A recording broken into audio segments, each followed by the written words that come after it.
Welcome back to Indiana News Desk. Young voters could be the deciding factor in close political races across the country this year. But as Barbara Brosier reports, the issue is you can't count on young voters to show up to the polls, especially for a primary. There are more than 40,000 students on Indiana University's Bloomington campus. That's almost as many students as there are long-term residents of the city.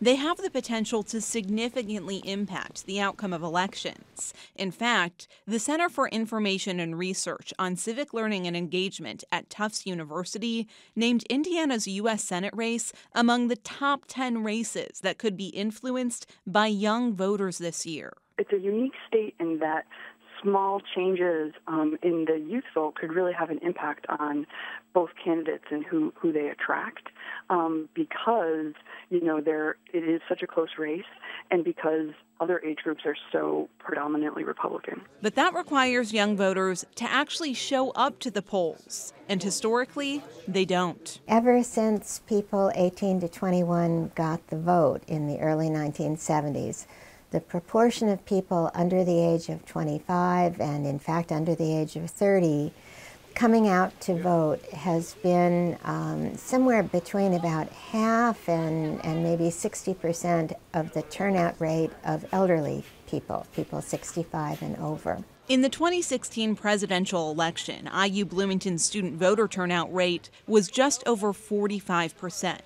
And it's much lower for primaries. Students we talked to say they don't even know who the candidates are in next week's races. I feel like the only ones that really affect me are like president, I don't really know any of the candidates for the primary ones, and no one really knows about them, I feel like, especially young people. I want to make educated votes. I don't really just want to show up and just check boxes, and so I want to take time to actively do some research, which is difficult in the busyness of what is classes right now. The university is trying to increase student participation in elections by helping them register to vote. IU is part of the Big Ten Voting Challenge, which is a friendly competition that started last year to increase student voter turnout. Basically, when they were tracking the data from 2012 to 2016, we had almost a 5% increase, which we were very excited about. One of the things research revealed is that there are several barriers to student voting, including transportation. That led a number of student groups to advocate for a more central voting location on campus this year. We actually think it's going to make a big difference. Busing students from South Vigo County High School and West Vigo County High School is a good idea. Transportation to the polls is a barrier an Indiana School Corporation discussed too.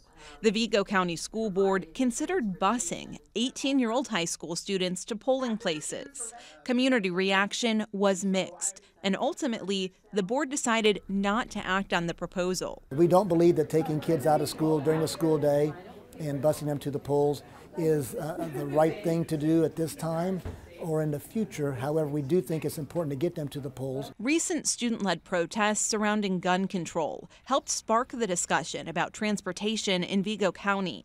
The level of student activism in response to the Parkland, Florida shooting is something the country hasn't seen since the Vietnam War.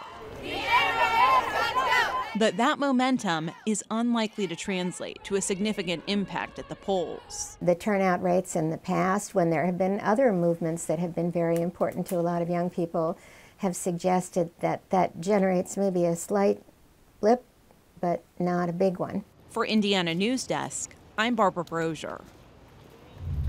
Primary turnout among young voters is expected to be especially low in Monroe County because IU is wrapping up classes this week.